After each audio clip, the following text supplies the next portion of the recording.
6:30, and I am calling this meeting of the Carson City School Board to order. We will begin with agenda item 1, adoption of the agenda as submitted for possible action. So moved.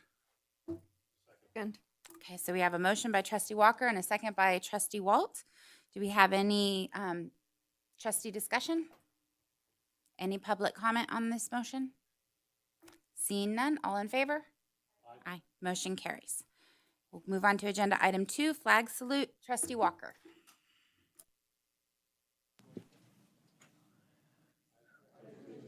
To the flag of the United States of America and to the republic for which it stands, one nation, under God, indivisible, with liberty and justice for all. Thank you. We'll move on to agenda item 3, superintendent's report for information only. Mr. Fueling. Thank you, President Crossman.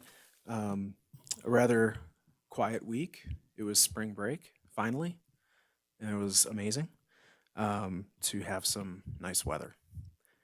And I don't have a lot more to say than that, other than there are 7 weeks left of school, and it's getting really busy.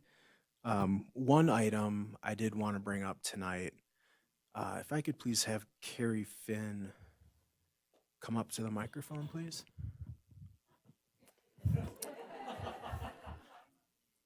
And if I could have Ms. Echeverry join her, join her, just for a little recognition. Good evening, trustees. My name is Dawn Echeverry. I have the honor of being the president of the Nevada State Education Association. Next to me is Carrie, who's going to kill me when this is over, by the way. Carrie believes I'm here to do a presentation on Time for 20. So do all of her members. We are actually here tonight to recognize Carrie Finn as the ESP of the Year for the state of Nevada.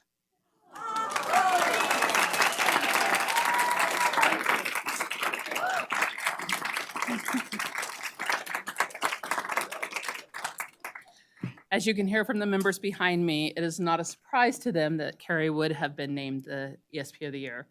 Her dedication to not only her craft and her EMT license, the children in her school, the parents she works with is amazing, but her dedication to her members and the people she represents. She's fierce. She is first to volunteer. When I call Carrie at any time and say, can you come to the legislature and talk about discipline and how we need support? Can you talk about salaries? There's never even a, well, she's like, I'm there. What next? What do you need? When I called her for tonight, I said, I've been asked to do a presentation. Would you support me? Oh, absolutely. Do you want members? That would be great.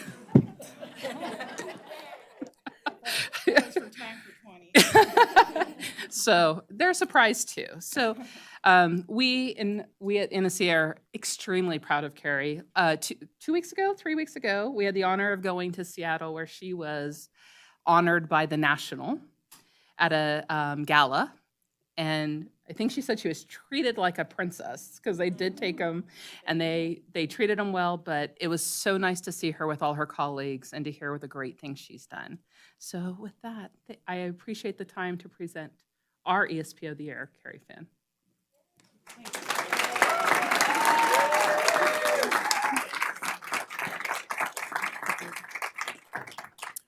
Thank you, Dawn, and thank you, everyone, for coming. So this was a great moment for Carson City School District, having this recognition, and Carrie was very unaware this was happening tonight. But Dawn, thank you very much for coming and helping. Thank you. out. Can we do a picture with you guys? Oh, sure. With her? Thank you. Would you like, Mr. Davis is coming up to take a picture too. Do we have any comments from the board or anyone like to say anything? From Dawn. Thank you. You also have a, I just didn't have it here yet.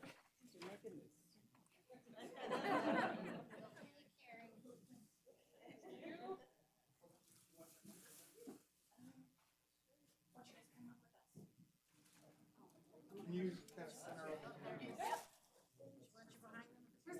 Join us. Let me get the two of you first. Step forward a little bit and that way a little. I want to get the flag. Step forward a little. That's great right there. You ready? 3, 2, 1, and 1, 2, 3. And of course, we brought our comms guy. 1, 2, 3, smile. And do you want to get a group shot? Yeah. All the members, come on. This is about you. This is your president. You can be with us.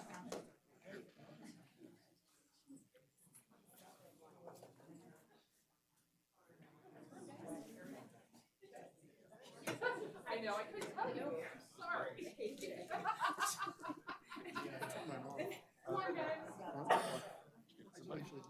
Oh.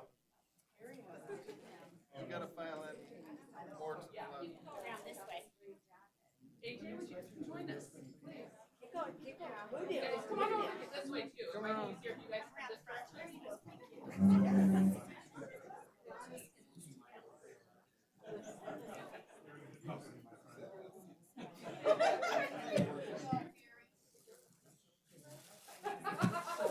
I know, I get it too. There you go. Of course, just grab your-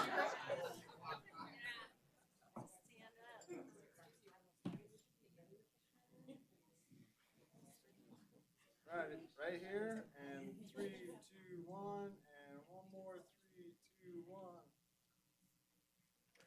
Now, my turn. Now, if you're wearing a button, you can do this. If not, otherwise, give me a big 20. Big smile. 20. There we go. Perfect. Thank you.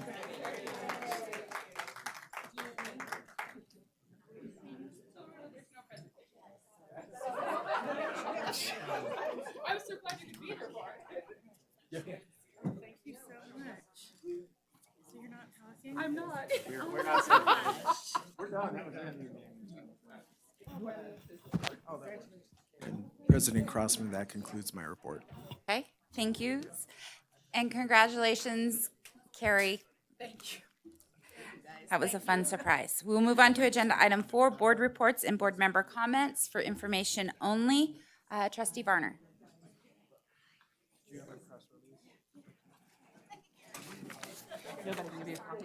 I'm sorry, I jumped ahead of the schools. Do we have anyone from Carson High School? Here, I didn't see Ava Schofield. Is anyone filling in for Carson High? Okay, go ahead and move on to Pioneer High with Faith Key.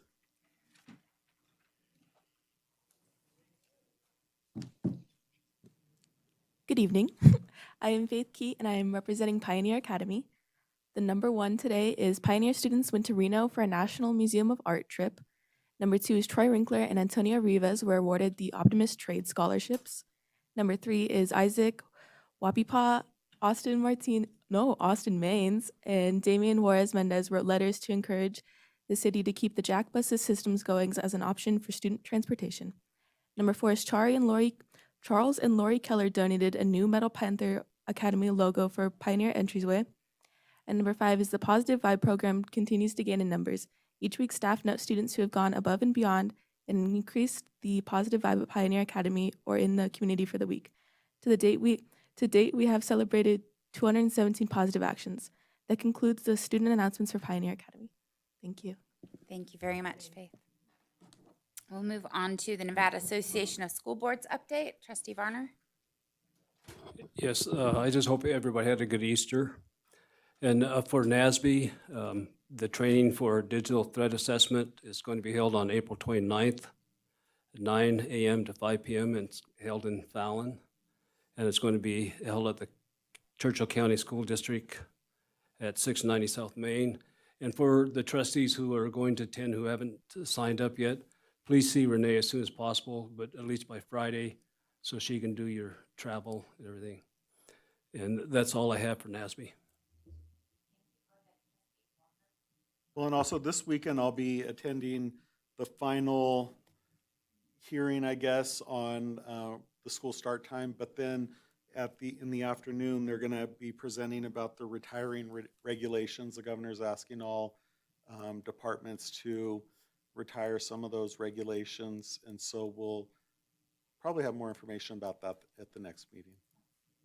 Thank you. Are those regulations from the Department of Education from your work on the state board? Yes. Okay. Yes. Thank you.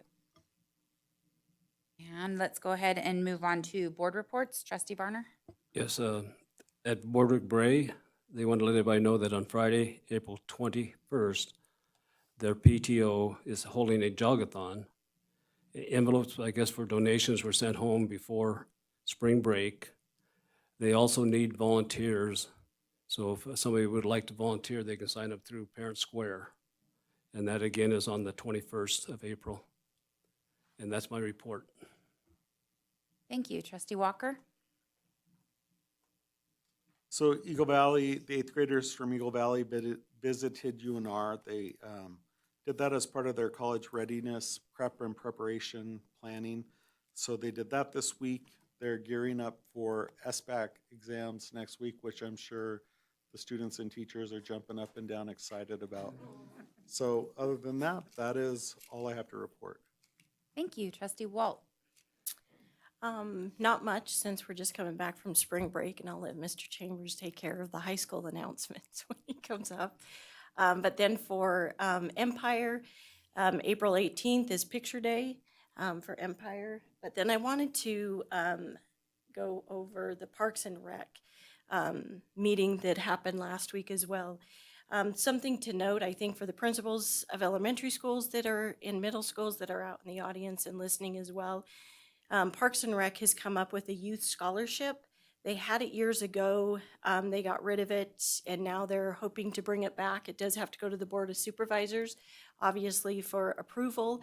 But what this would do then is it would give the opportunity for our youth in the community to apply for scholarships for recreational programming. And so it will give them a reduction in price for different ones so they would apply with the scholarship, they would get funded so much, and they can utilize that for all of the different recreational sports. So hopefully that does get approved by the Board of Supervisors, and then if so, it would be implemented in July for all of the upcoming recreational sports moving forward. So hopefully that does get approved. It was approved by the commission. Thank you for that report. Trustee Clapham? Excuse me, I have no reports tonight. Trustee Ramirez? So from Silica Elementary School, Principal Zona informed me that they are working with the Lions Club for their school-wide campaign of collecting eye glasses that can be repurposed for new glasses. So if anyone has old glasses that they'd like to get rid of, this would be for a very good cost. They can drop them off at Silica Elementary School by April 17. The SBAC testing for 3rd and 5th graders begins on April 24th and goes until May 3rd. The English language department, led by Dr. Tanya Scott, partnered with the Children's Museum. They have a monthly multilingual literacy and craft day. And this event has been very successful. They've had about 25 families who have been attending each month. And this is a good way to continue building relationships with families. And this is another way that we can get to build that trust and invite them to any future school events. So I think that this is a wonderful endeavor that the EL department is doing, and I commend them for that partnership. So that concludes my report. Thank you. And I'm really excited to hear about the eyeglasses drop. I have so many pairs of old eyeglasses from the boys that I now have a place to send them. Trustee Casiopo? Hi, Faith Key did a thorough job, so I don't have a report tonight. Thank you. And then for Fremont Elementary, Dr. Ward would like a save the date for May 10th, which is a ways away, but our next meeting is going to be our employee recognition.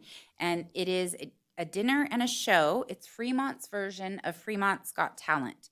It's an open house from 4:30 to 6:30, and they would love to have all board members feel free to drop by, buy a slice of pizza, and enjoy some talent. So that's coming up. And also, I would just like to thank Mr. Fueling and Mrs. Robinson at Carson Middle School and all the staff that helped set up for Ruth Lee Clario's services. I attended that, and I know the family was very appreciative of the school opening up for that service for her. So I just wanted to thank everyone. And go ahead and move on to agenda item 5, which is association reports for discussion only.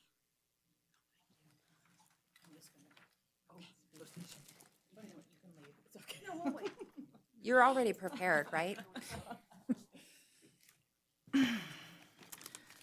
Hi, you guys. President Crossman, trustees, Superintendent Fueling. First, I want to thank you guys for recognizing me tonight. That was very humbling. Thank you. You tricked me. Second, I want to thank AJ because, over the break, there was testifying at the legislature, and he testified as well as myself. And it's just so nice to be supported by him when I'm out there. You guys know how much I love speaking at the school board meetings, and it's the same with the legislature, and AJ's always like, good job, Carrie. So thank you, AJ, for supporting me. I wanted to talk about the Nevada State Education Association Grassroots Task Force is going to be holding a Time for 20 rally. That's going to be in front of the legislature on May 17th at 4:30.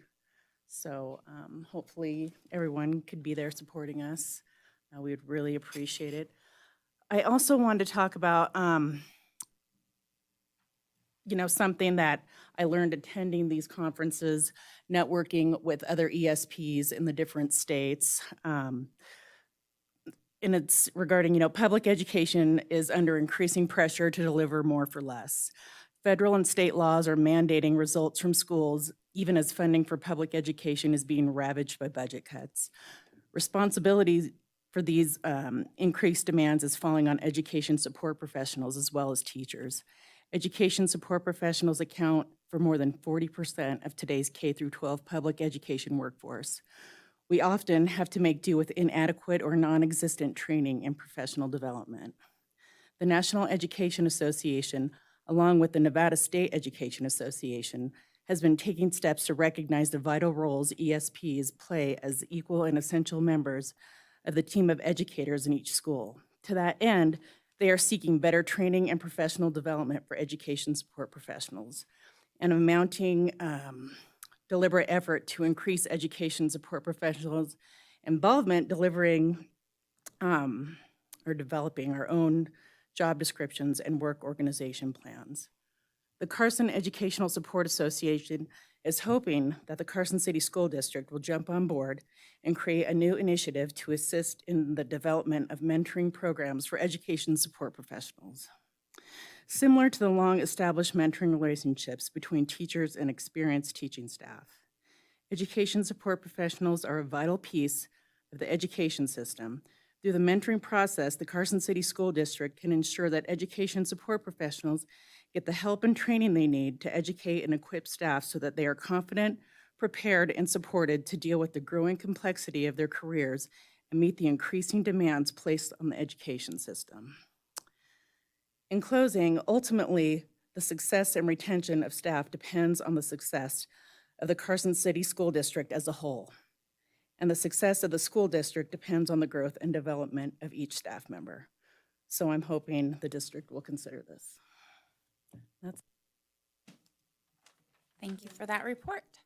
Do we have any other association reports tonight?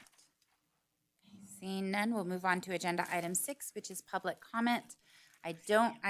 Renee has informed me that we have received no email public comment. Do we have anyone interested here in person in making public comment? Okay, let me go ahead and read this before you, just because I have to, you can come up and sit while I read. Comments will be accepted in person or through virtual participation via email, public comment at carson.k12.nv.us, no later than 12:30 p.m. the day of the meeting. Email for public comment must include the submitting party's full name. Email for public comment will be posted as a supplemental document and copies will be provided to the board members.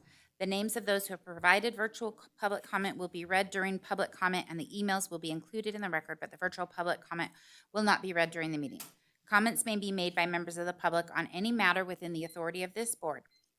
Please note that public comment will be taken on items marked for possible action before action is taken on such items, and members of the public are encouraged to comment on such items at the time they are being discussed. Although members of the board may respond to questions and discuss issues raised during public comment, no action may be taken on such a matter until the matter is placed on an agenda for action at a meeting of the board.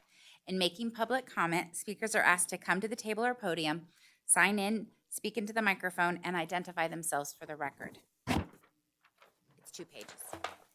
Commentators are instructed to limit their comments to no more than 3 minutes and to not simply repeat comments made by others. This item is discussion only. Go ahead.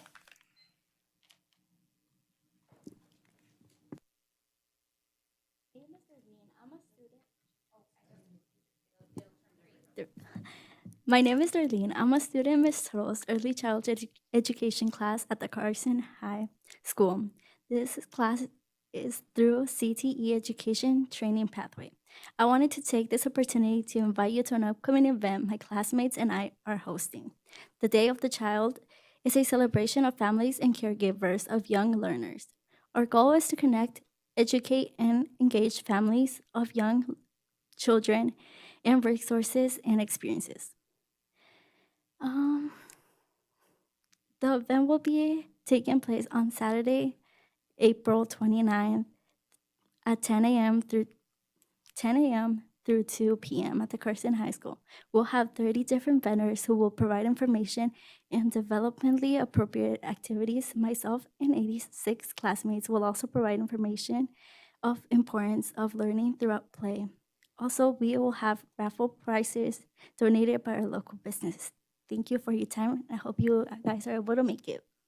And I just have one clarifying question. Is this open to the general public as well? Okay. Okay, thank you. Do we have any other public comment at this time? Seeing none, I will close public comment and we'll move on to agenda item 7, discussion and possible action to approve proposed amendments to the bylaws of the Carson City Schools Foundation. For possible action, and Mr. Steve Reynolds and Mrs. Casey Gillis. Is it Gillis or Gills? Gillis, okay.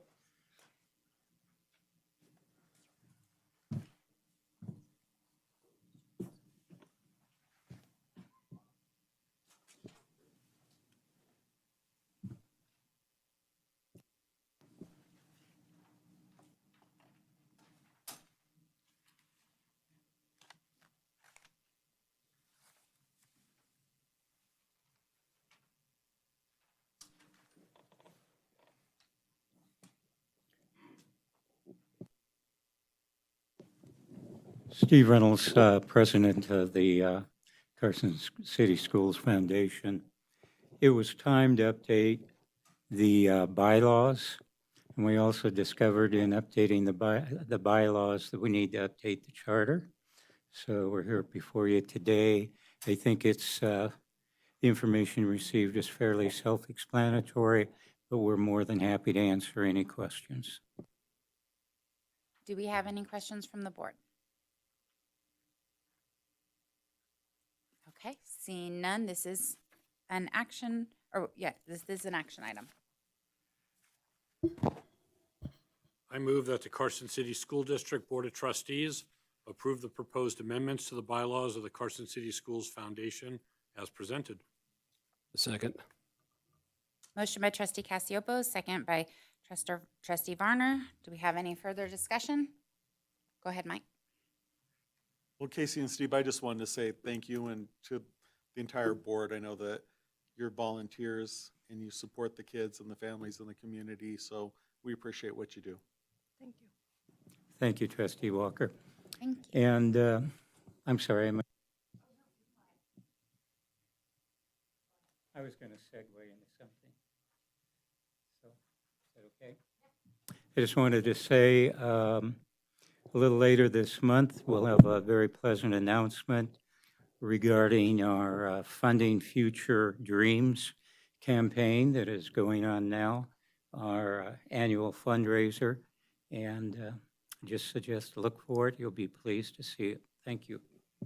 Thank you very much. Thank So we you. do have a motion, we have a motion and a second, and we don't have any further board discussion. Do we have any public comment? Okay, seeing none, all in favor? Aye, the motion carries. Thank you very much.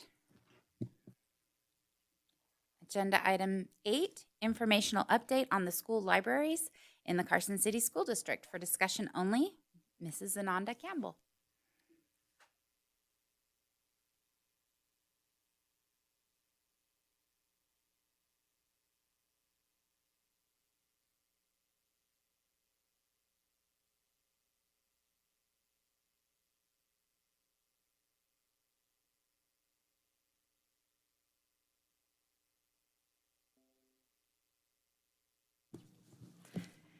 Good evening. I'm Ananda Campbell, Carson High School librarian, library media specialist, and Carson City School District library lead. And thank you. I just want to thank you for the time tonight to talk about libraries and what's happening with libraries and librarians here in Carson City right now. One of my favorite quotes, the only thing you absolutely have to know is the location of the library. Although people come to the library to solve problems, we don't always have the answer, but we're experts in finding that answer. So we definitely have the resources and the tools to find information for people. I'm going to talk a little bit about each school and some celebrations. Well, hopefully that comes back on. Yeah, I'm sure Mark in the closet will fix us. But so I'm going to talk a little bit about the each school and some celebrations that they have had this year. April is National Library Month. There's a lot of library love happening in April. So National Library Month is April, or School Library Month. There's a National Library Week, and then there's National School Librarians Day, which this year just happened to fall over spring break. So all of our school librarians got the day off, and we're celebrating for National School Librarian Day.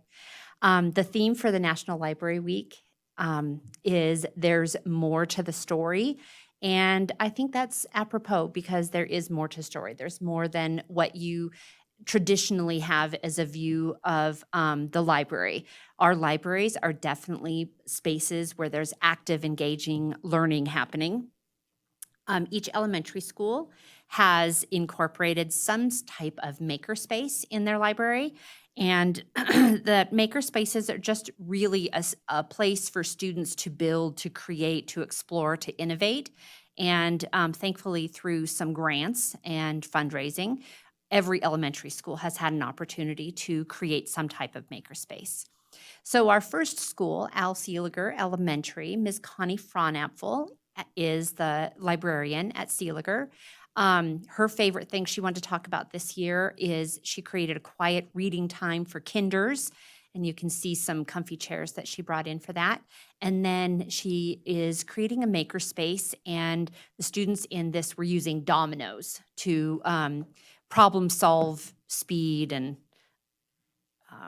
cause and effect, things like that. At Borderwick Bray, Megan Garcia, she's one of our new library technicians this year, and she brings a lot of hands-on activities after reading. So they have a puppet theater, and the students are making puppets and retelling stories from that. Patrick Wiggins is at Empire Elementary School. He has done a lot of really fun things in his school. The makerspace that he has created is really engaging. You can see the life cycle study there. They actually hatched some chicks there in the library. He brings in some books that have to do with whatever topic that they are learning, and he has a lot of fun with creating fun learning opportunities for students. He always does a reading challenge. So that's one of their challenges this year was to come up with a way for creative reading so that till the students built a book desk. At Fritch, this year, we welcome Mrs. Sharon Lapierre. She has been in the district for a while, and she moved into the library this year, and we're happy to have her. She has had her most successful book fair in the last 10 years. Over $10,000 came in at Fritch this year. She really is incorporating a lot of academic integration using the thinking maps, collaborating with the teachers, and they are in process of creating, they have an empty space in there, and they're creating a new STEAM room, and genreifying and updating the library. The library's in need of an update, so she's doing a lot of really awesome things there at Fritch. At Fremont Elementary, we have Rhiannon Moffett. She's fabulous. She really has stepped into some big library shoes and really flown with what she's doing in the library there.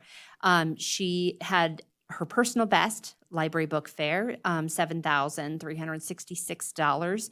For those of you who are unaware, the elementary school library budgets are the book fairs that the librarians put on. They create their own time, they set it up, they work it, and thankfully they get a lot of help from parents and volunteers. But that's the basis of the library budget for the elementary schools. So she did a great job with her library. She built different houses based on Harry Potter. So the students were put into houses and they have competitions. And she dressed up as Professor McGonagall, and so does some really engaging reading there at Fremont.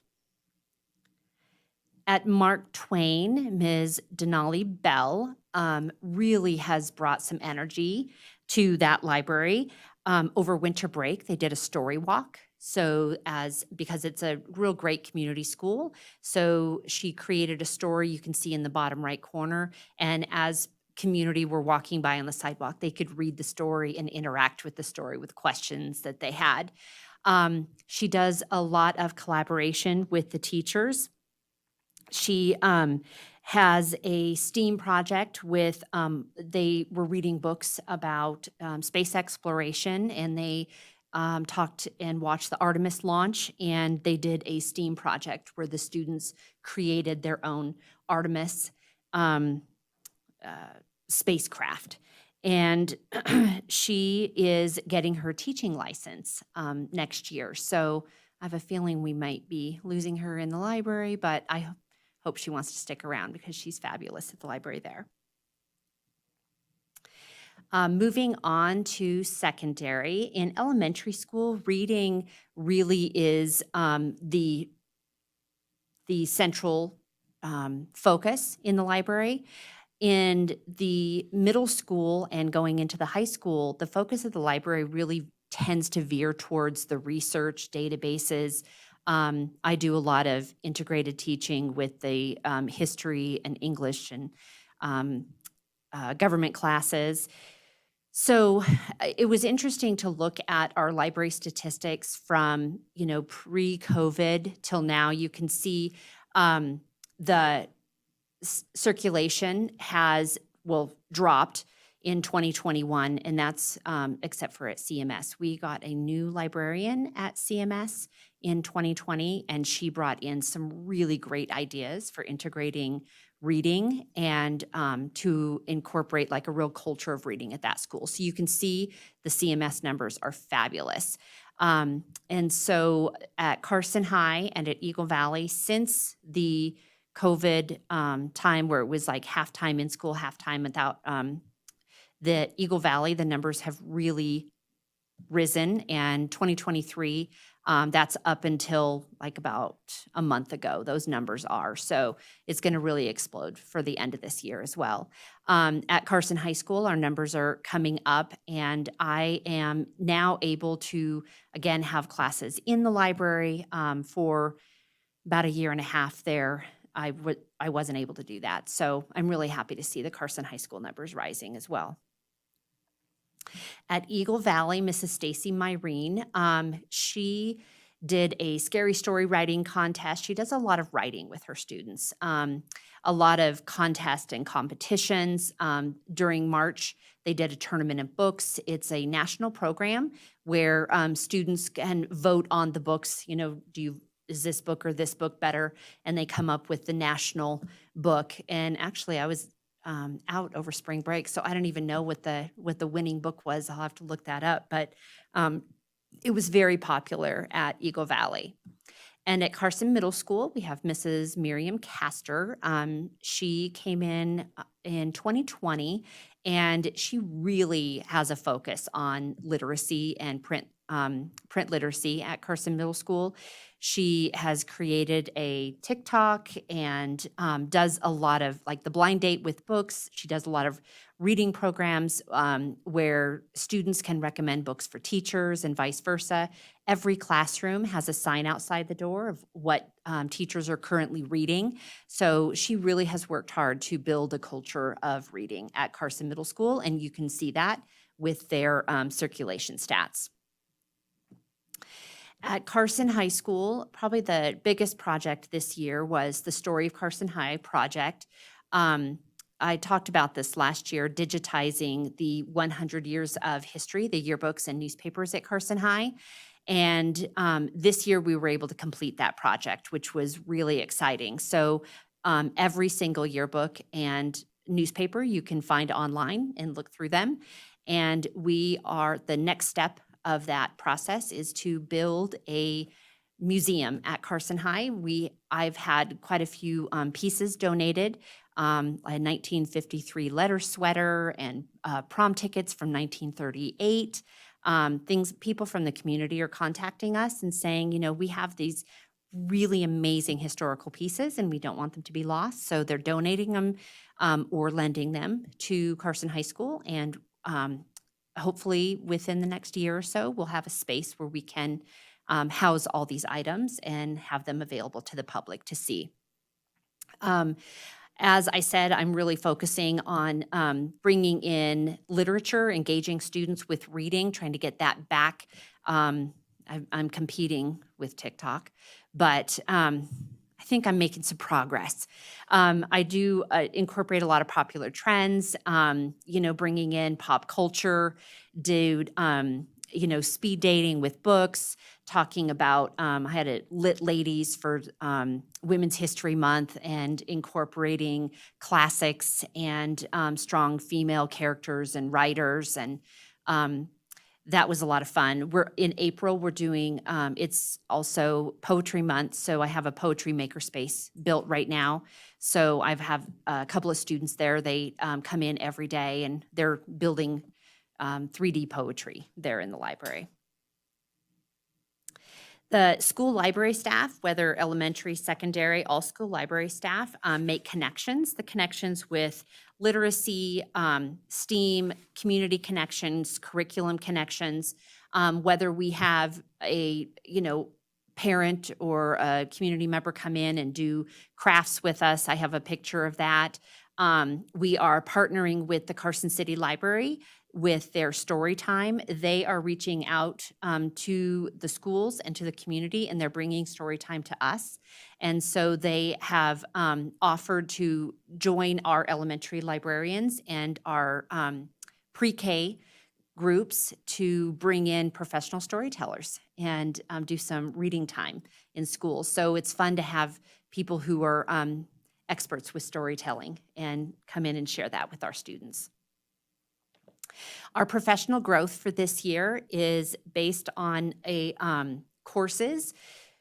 We have both classified and certified librarians in the district. And so I found that we have a lot of professional growth for our secondary, our certified librarians. I'm required to get 15 hours a year to maintain my license. But there really wasn't mentored growth for our elementary librarians. So we created a personalized growth program. And this year our focus was on collection development. So you can see the 6 classes up there, and we've already had a number of librarians complete. So during our early release time, we meet together on Zoom and we have courses that we complete online. And then when they're done, each librarian gets a certificate for 7.5 hours and a digital badge that they can put on their signature line in their email to show that they have completed those courses for professional growth. The secondary library media specialists are teacher librarians, so instructors of informational literacy. And with today, things change so quickly that I think it's even that much more important to have someone on your staff who is an expert in media and information literacy.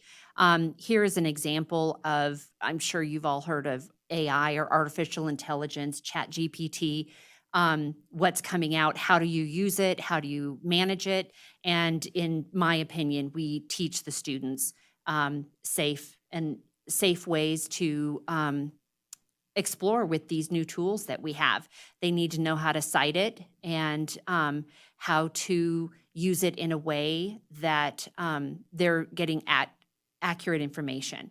So right before spring break, I sent out some information to our staff members about how to use artificial intelligence in a professional way and how to talk about it with your kids. And I'm signed up to go into a couple of teachers' classrooms and start talking to the kids about what AI means moving into the future as you graduate, you go to college. So this information that I'm getting is like brand new coming out. And so I'm doing a lot of research myself as I'm teaching students. The courses, the certification program for a teacher librarian, the secondary librarians, are focused on materials selection, information literacy, library administration, children's literature, ed tech integration, and classification and cataloging, which is why those are the areas that I chose to build courses for our elementary librarians and our secondary as well, so that we can all move forward with our training. No matter where it is we're starting, everybody can grow forward. So the school librarian empowers learners to become critical thinkers, enthusiastic readers, skillful researchers, and ethical users of information, whether that's a kindergartner, pre-K, through seniors. So we have a lot of things going on in the library, and if any of you are at the schools, feel free to stop in. You can see some fun learning going on there. Can I answer any questions? So we have a lot of talented librarians, so it's always great to stop by those libraries, but you neglected to tell us what you're currently reading, because I know you're always up on top of the newest genres. I always love that question. I always love to find out what people are reading. I read a lot of young adult literature, and right now I'm reading The First to Die, which is a prequel to the book They Both Die at the End. And if you have not read this book, holy moly, it's good. It's a futuristic story where the death cast calls people the day they're going to die. And it's this gift that they give to people so that your last day, you can make it your best. And there are some ethical questions about that. And as I read the book, of course, you just accept the premise. And the entire time I'm reading the book, I'm like, they can't die. They can't die. Of course they can't die. And that, yes, they both die at the end, as the title suggests.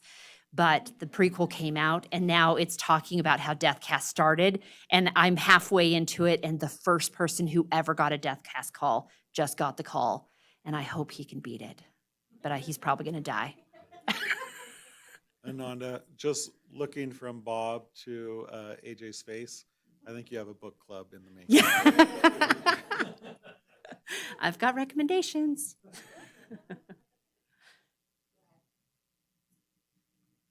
Excuse me, do audiobooks fit into the library anywhere? That's kind of my new addiction. I was just curious. Do you utilize those, or is it mostly about reading? What is it? Well, audiobooks are reading. So, yes. An audiobook is a great way for people who are really strong readers, oftentimes like audiobooks because they're multitaskers and they can listen or it's calming to them. And audiobooks are also really helpful for our ELL students. and our special ed learners. They can listen as they're reading the print at the same time, and they can hear the cadence of the story. So we have quite a large collection of ebooks and audiobooks that are available to the students through our own library collections. We have a district-wide collection, so students can borrow from that. And then we also have Sora, which connects to the Carson City Library ebooks, but it only connects to the children's literature. And students have access to that on their computers as well. Mm-hmm. Yep. I'm actually super excited to hear that because I have a son who was on a 504 with visual impairment. And so we did a lot of his AP reading assignments as audiobooks because it just was less stressful on his eyes. So I'm glad to hear that that's available for all grade levels. Mm-hmm. Do we have any other questions?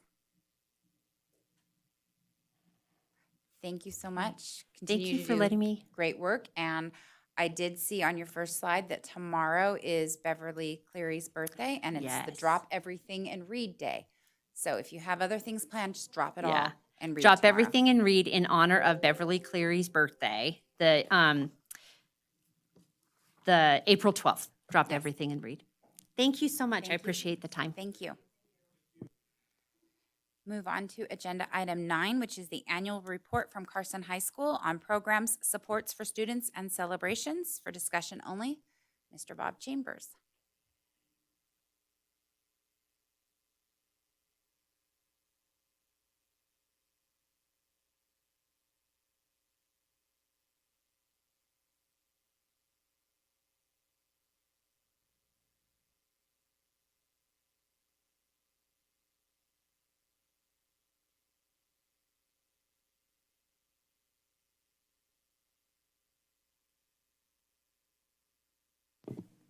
Hey, good evening. Thank you for having me today. All right, looks right. So we'll hop right into it. Our graduation rate is recovering, and that is a lot of hard work. I'm trying to try to figure out how to say this properly, of all of our stakeholders. I think oftentimes we look at, the teachers' hard work, the admins in there, what the students are doing.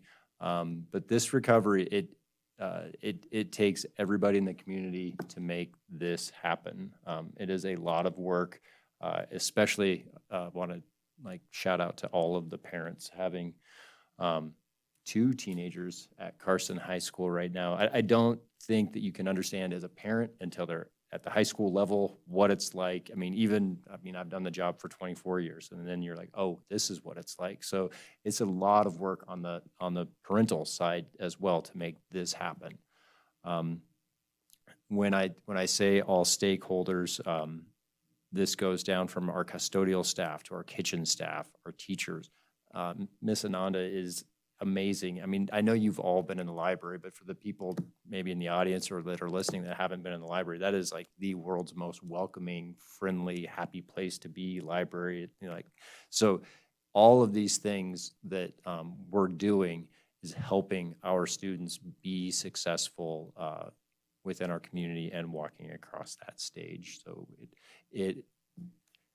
my personal opinion, if you look at the 2019 at 94.57, I think Carson High School maximized should be around 96%-ish is really if everything is just firing on all cylinders. And I would consider that a super solid, really working hard, everybody's heads in the game, students included. They're an important part of that equation as well.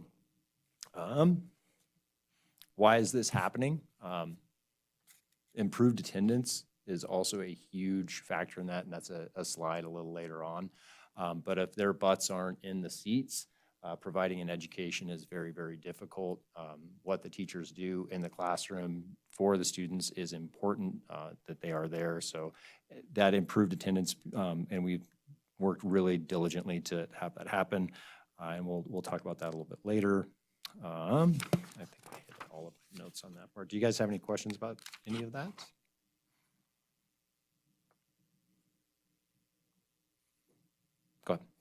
It says CHS 2022 at 92.3, but then Carson City School District at 83.4. What is that? So when you go the entire school district. So that Carson High School, CHS's grad rate is 92.3. We graduated 451 students. Carson City School District, the district as an entirety is 83.4%, and then the state of Nevada is 80.1. So what's included in Carson City School District? It's not Carson. The Pioneer. Pioneer High School and is then adult online? ed, an adult. Is adult ed in there? Does- Adult it ed is- part of that? Okay. isn't adult ed gonna not be included in that at some point? Well, Or- if I recall, if an adult ed student graduates, it doesn't count for us, right? But if they don't, why don't you? This is Fuson. Come on down.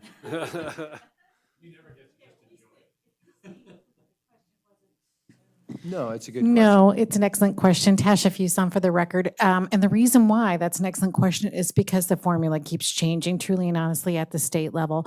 So we get little shifts each and every year. What Superintendent Fueling is talking about is we shifted from the district being the graduation rate for all four-year seniors. So whether or not the senior had moved over to adult ed or was at Pioneer, if it's still within the first 4 years of their educational career, they counted as the district's graduation rate. So we have in some cases where a student will turn 18 in January or February, but will shift to adult ed. It's still within the 4 years that they're allotted by the state to gain or to earn their diploma. And if they don't within that 4 years, then they're counted as a dropout.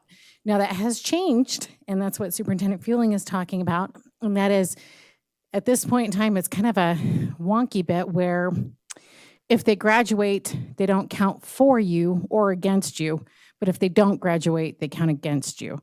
So it's keeping up every single year on what that means.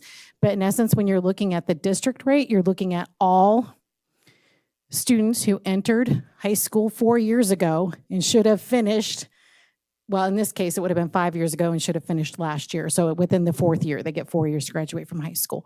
So district-wide, that meant we had 83.4% of our students who entered freshmen at the same time, their freshman year at the same time, and should have finished within that 4-year rate. Keep in mind, we do have many students who will take 5 years to graduate. So our students on IEPs and some of our EL students come back as a fifth year. So in this particular graduation rate, they're counted against us as dropouts, but that doesn't mean they're necessarily a dropout. Many of them come back and finish, but they take 5 years to do so.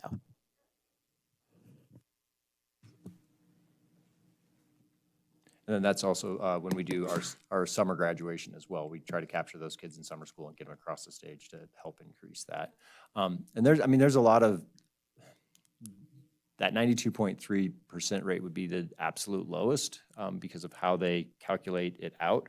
So if we had a freshman come to Carson High School, sit in a seat one day, transfer to Reno, there's absolutely no reason to even ask for records because there aren't any records. They just go there and enroll. That student would actually count as a dropout for us. That'd be an extreme version, but basically, if they transfer a different school and they don't request records and we don't know where they went, they're a dropout, even if they graduate somewhere else.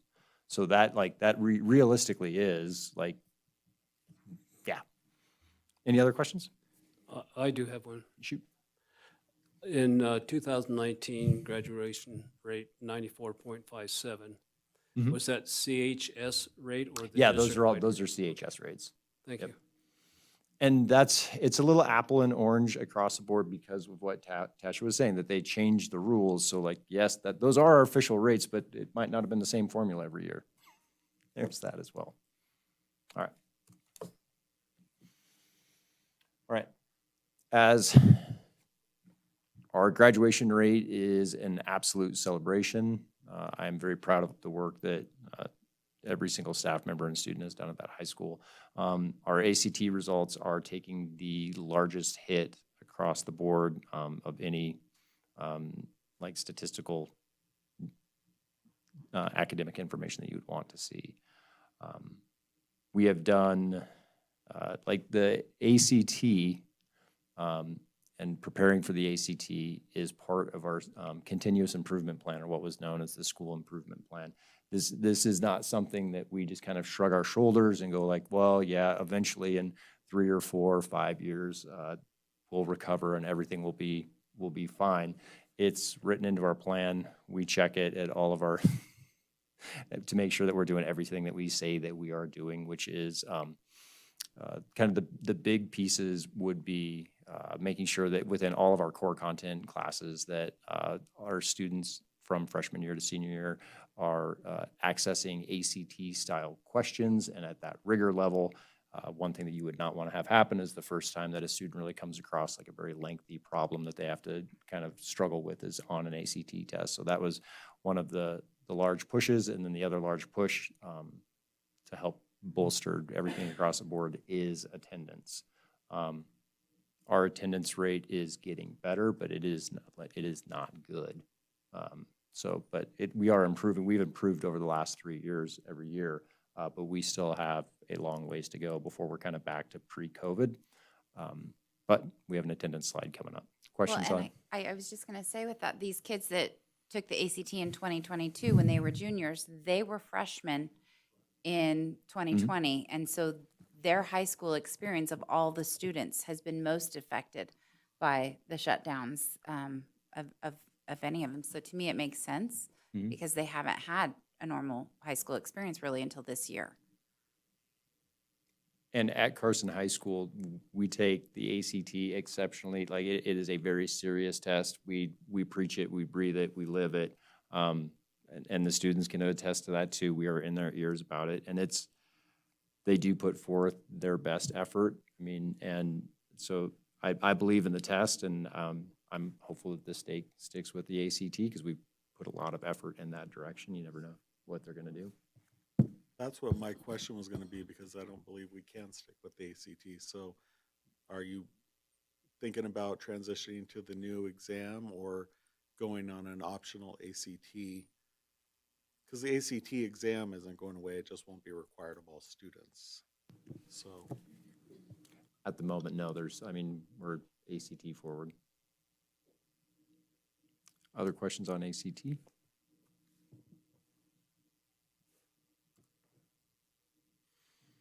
All right, back to celebrations.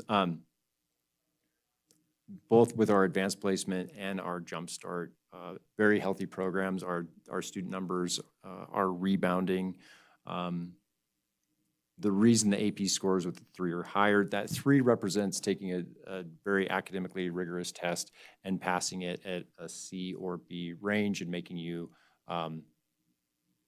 eligible to receive collegiate level credit. So that's why I put that number in there, and it's a valid test, and those are valid scores.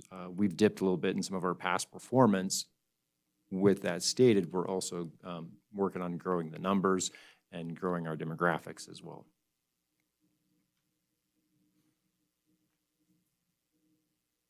Questions on the slide?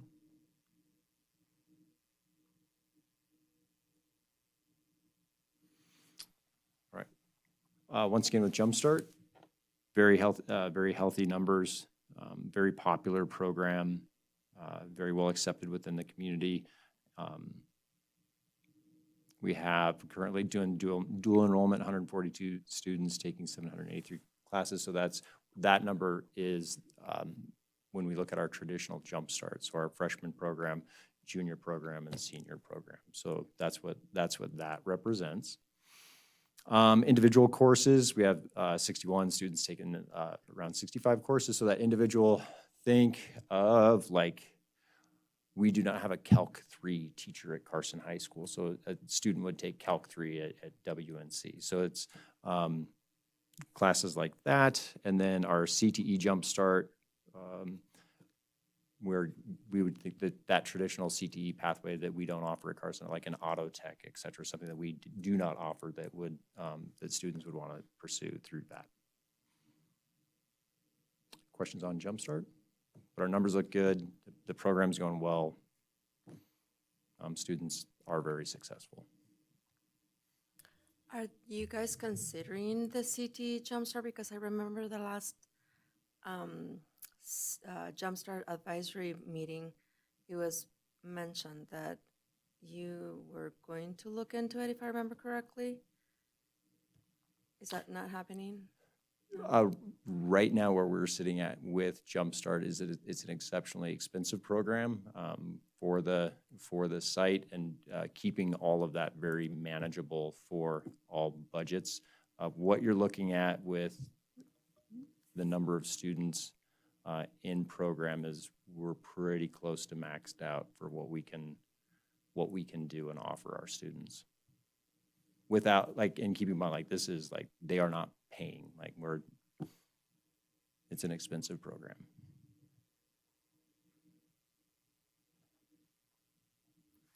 Can you address, I know that there's the thought out there is if you participate in extracurricular activities such as sports, soccer, football, all of that, that Jumpstart is not something that you can do because you are required, you know, to be at the practices and the games.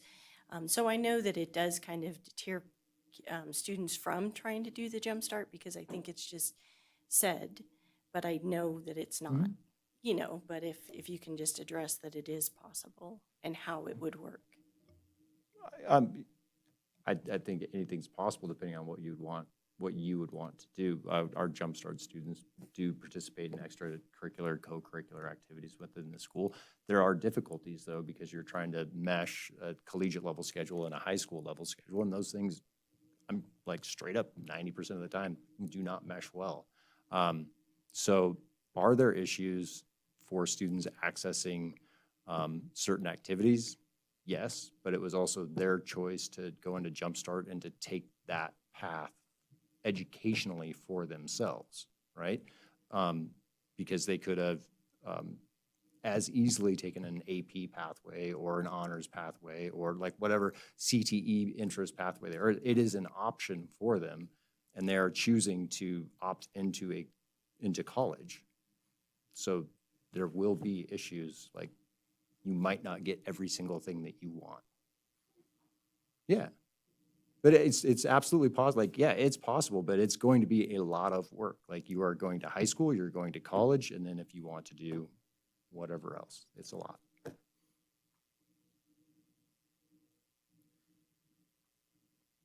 Questions? All right. So with our AP honors and Jumpstart, and just keep in mind, so on this slide, you can definitely have some blending of students and numbers, right? So you could have students who are in AP class taking honors classes. You could have freshmen that are in the Jumpstart program that are also in honors classes. So it doesn't necessarily represent like completely individual students, right? Because there can be blending across the board. What I do want to report, and something that we have focused on, is really increasing our Hispanic students' access to AP Honor and Jumpstart. And for the last 3 years, we have. And this year, we are within, I can just kind of give you, so within our Asian population, we are up 8 students. African-American students, we are actually down 6 students, but that is a tiny population of students within our district. Our Caucasian students were down 14 students. Our Hispanic students, we are up 32. Native American down 4. 2 or more races up 22 students. Pacific Islanders up 5 students. So we have definitely focused on expanding. I'm not saying we're not expanding like who we're offering it to. We are making concerted efforts to make sure that we're like drumming up business. Questions on that?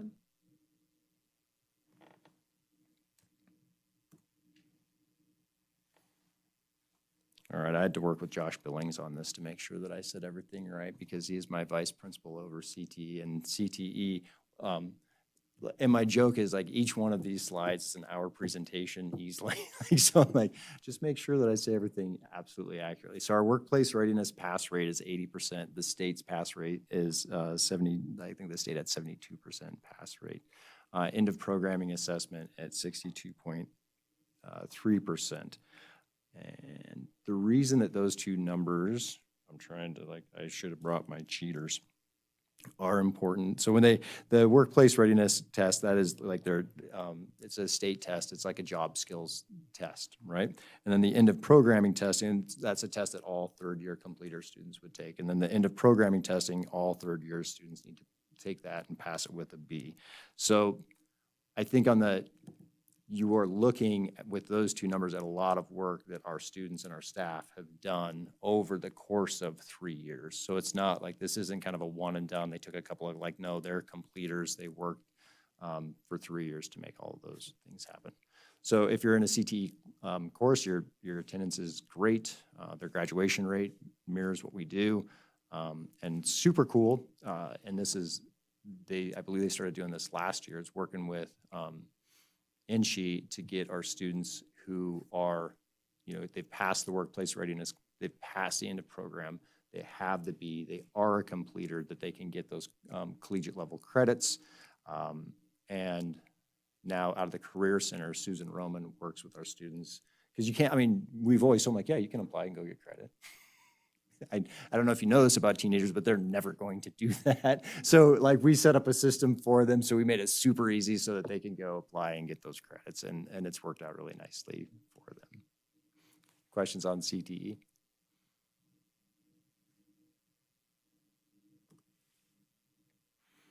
All right. Once again, and a lot of this is just so that you have a general barometer of where the school is. So our Millennium Scholarship, yes, we're recovering. We're not quite where we want to be, but we're bouncing back, and that number looks like it is a healthy number once again for our school. Questions?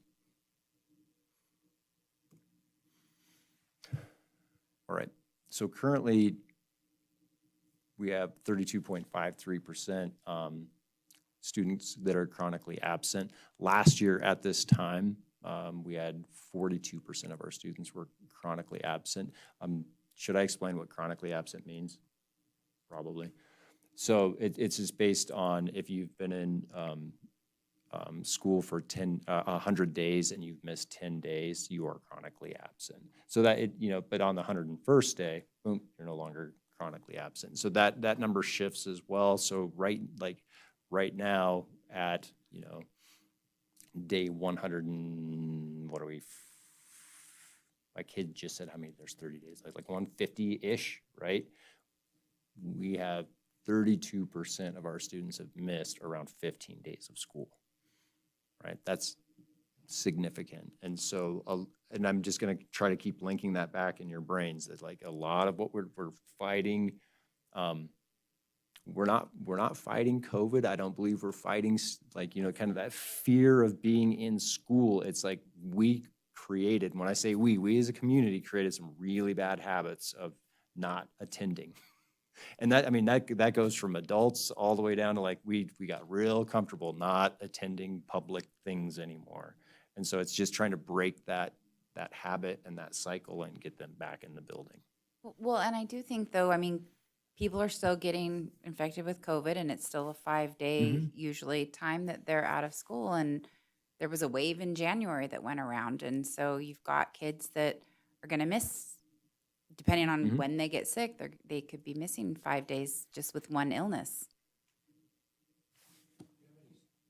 Do you have any sense, though, of how, of this 32.53, what the breakdown is? How many are missing because they have reported COVID cases that they're recovering from, and how many are just not showing up for other reasons? I don't off the top of my head. If you want that information, that is all. Not a rush, but I'd be curious. Okay. Because I think the COVID thing, it's true and it's important, but I also think, like you said, there's some folks not making great decisions. And so I'm kind of curious what the balance is. We can get you in the neighborhood. I would just be curious on excused versus unexcused. Yeah. The AUK, yeah. Yeah. Yep. Because I have to tell you, my kids are in that. And it's not anything else, but our medical appointments require us to go to Salt Lake City. So, that's our We would love a doctor's insurance. note. Huh? We would love a doctor's note. I think we do. Okay. Yeah. Then you're probably sure I do. You're probably not part of that chronic absenteeism. Oh, part. then I wouldn't be. Okay, so these are unexcused? there's that, like, so if you want to talk attendance, that's probably a whole other. like, so the state, with everything, it's not, it is clear, but it's also confusing right? So think, as a parent, I can call and excuse my kid for medical, right? I think that code is excuse medical, and that just means I did it. That counts against them. It doesn't, it is what it is. Like, my kid had a cold, they weren't in school.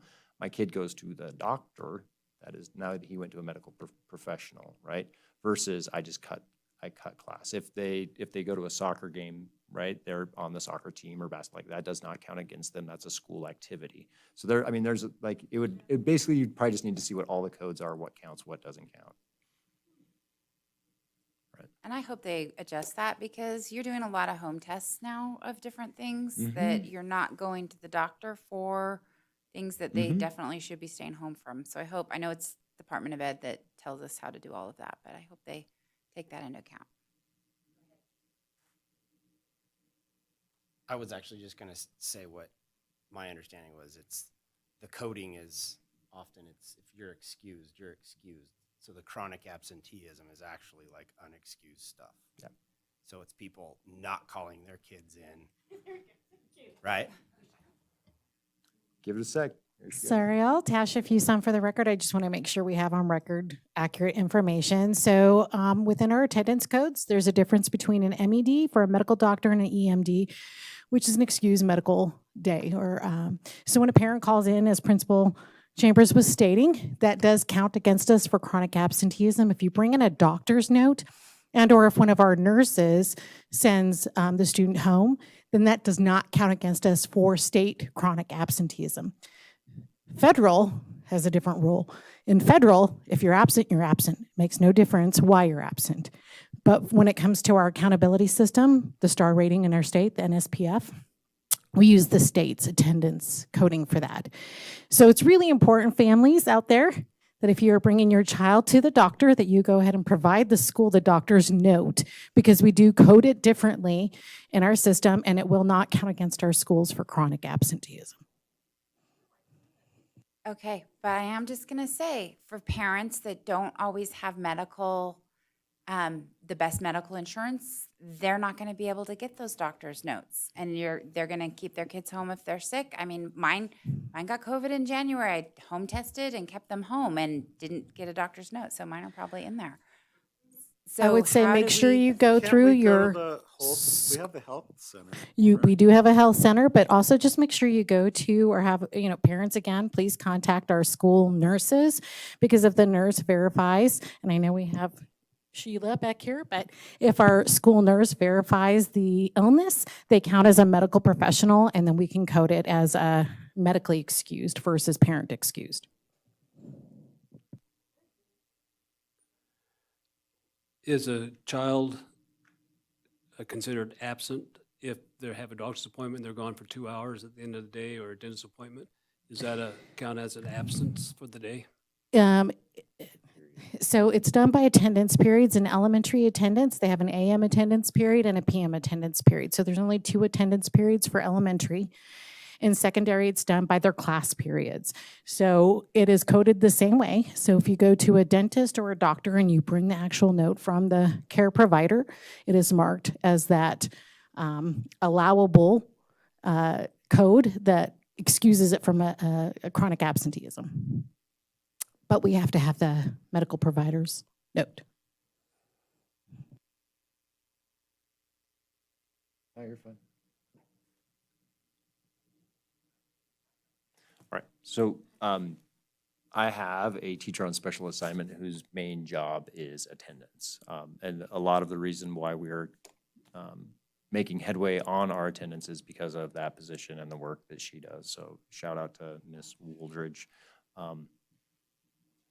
I don't know if you would want to stare at a computer screen and track and trace kids all day long and run the numbers, but it's not a super fun job, but she does a great job for us. So the goal on this one would be to bring it back pre-COVID to 20% or less. And then, then you've optimized what you're back to looking like the rest of what you've done. Any other questions on chronic absenteeism? I don't know. See if I can.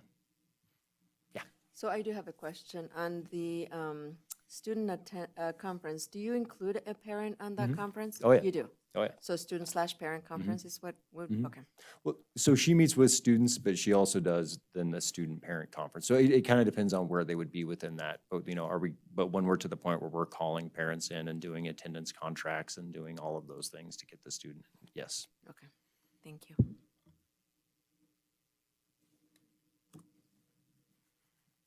Right. There was once a principal at Carson High School that had a lot of opinions about supports, and I absolutely agree with her that having supports is important, and it's the appropriate amount of supports. Because it might sound a little bit goofy, but you can over-support students, and we have done that in the past, because if you over-support them, like a very quick example, when we had our after-school program, students wouldn't work in the teacher's classroom, and they'd say, I just do it after school. So so sometimes over-supporting can be counterproductive to what you're actually trying to get. What we have right now, our students have access to our teachers before school, after school, sometimes at lunch. We run formal lunchtime tutoring and after-school tutoring to help support our students' academics. And then second semester, we start an academic support class for struggling freshmen and sophomores, where basically they're struggling to a degree within their core classes, where we will take them out of an elective and then provide them a support class. So much more targeted to the students that really need our, extreme support. One thing that I am very proud of that we have instituted for our students, and it might seem a little bit trivial, but it kind of ties in also with discipline issues that we've had, giving the students intramurals at lunch. Teenage boys, especially freshmen, tend to have a lot of energy, and at lunchtime, that you could have a lot of issues at lunchtime, but if you put them in the gym playing basketball or futsal or volleyball or whatever is going on in PE, typically they just leave the equipment set up and let them play. It really helps out, and it's become a very popular program. We will have anywhere from between like 50 and 75 students in the big gym, like having a great time at lunch, and it's just been very popular, and it's nice to see, just as a human being, to watch kids play, because it's nice. So we offer a lot of supports. I don't have anything on student discipline up for this. I can just, if you have questions, I can answer them. It's night and day difference at Carson High School from last year. It is so much better. Just how the students are in the hallway, how our teachers are, just there is that dark cloud that was there has been lifted, and I mean, it feels like, I'll be the first person to say, like, I've been in that building 24 years. Last year felt like no year that I'd ever been in there, and it's the most uncomfortable I'd ever been inside of that building. This year, it's just like, feels great. Feels like Carson High School. So that's, oh, sorry. Do we have any other questions or comments?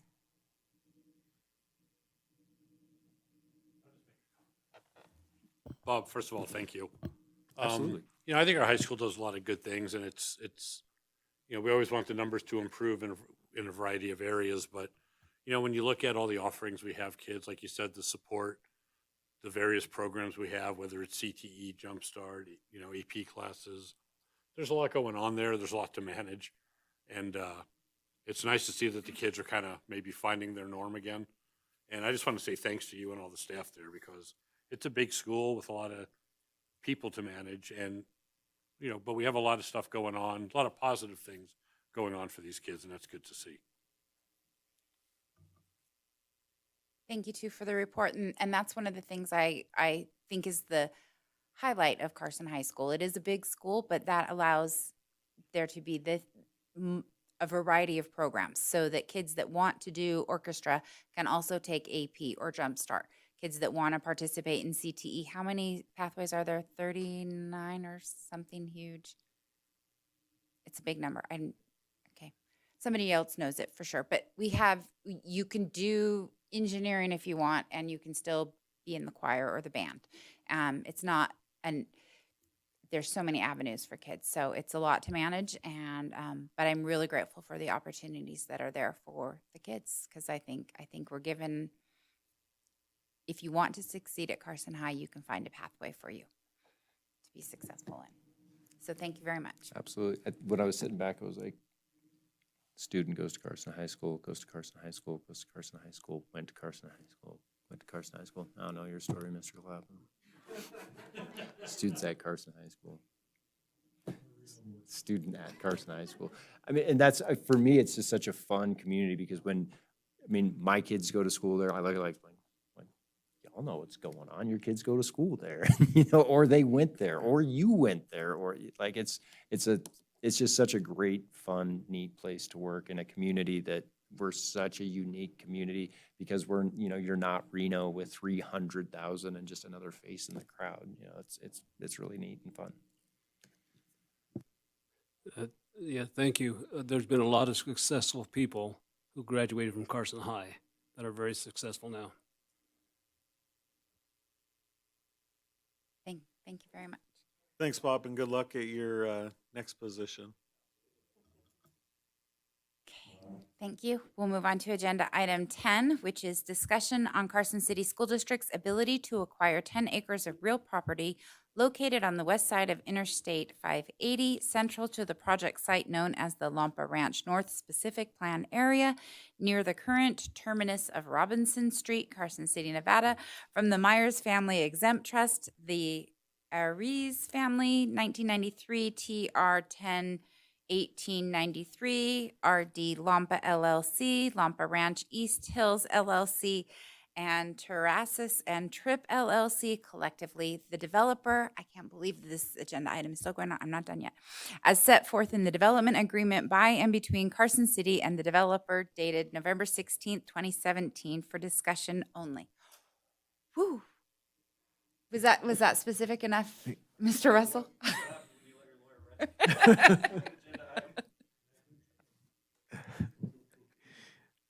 Thank you, President Crossman. Could you read that one more time? I just want to make sure. No, sorry. Thank you.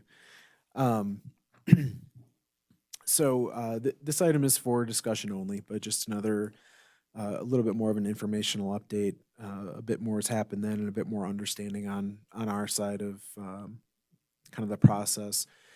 So again, as you are aware, there's a 10 acre set aside for the Carson City School District in the Lampa Ranch North Specific Plan Development Agreement that was executed on November 16th of 2017. That area is just east of Carson High School on that Lampa Ranch development currently off of Robinson Street. So we received a notice of availability to acquire that property on May 2nd of 2022, so almost a year ago. And once that notice of availability is given, we have a 3-year window to give a notice of intent to acquire. So basically 3 years, once we know it is available, is this something that we are interested in that meets our needs and projected uses. So we had an item here with the trustees to talk a little bit about that prior to this meeting. And now that information, I believe that was on the 14th of February. Several days later, there was a Facilities Master Plan Committee meeting. So that's a Carson City School District Committee. On February 22nd, we met. And just as a kind of a quick reminder of what that is, it operates as a body to look at capital projects, construction, potentially acquisition, and makes recommendations to the Board of Trustees. So when that process is done, and it's basically every 5 years that this body meets, when that process is done, They come up with a list of recommendations for the Board of Trustees to consider to include in the capital improvement plan for the district. When that capital improvement plan has been approved with these new projects, that committee then turns into a different committee called the Bond Oversight Committee. So you'll hear those two committees being used interchangeably, and they effectively are, depending on the timing of what the activity is. So the entire process for the Facilities Master Plan Committee is not complete. There's a little bit of fine tuning. Many of the projects I think have been laid out for the committee. We will be meeting again April 14th. If we need another meeting, I think there's another one scheduled May 22nd. But I think at the meeting on April 14th, some of these projects will be formally recommended, and then I would be bringing that back to the Board of Trustees for consideration. On this specific item, we talked about it at the Facilities Master Plan meeting.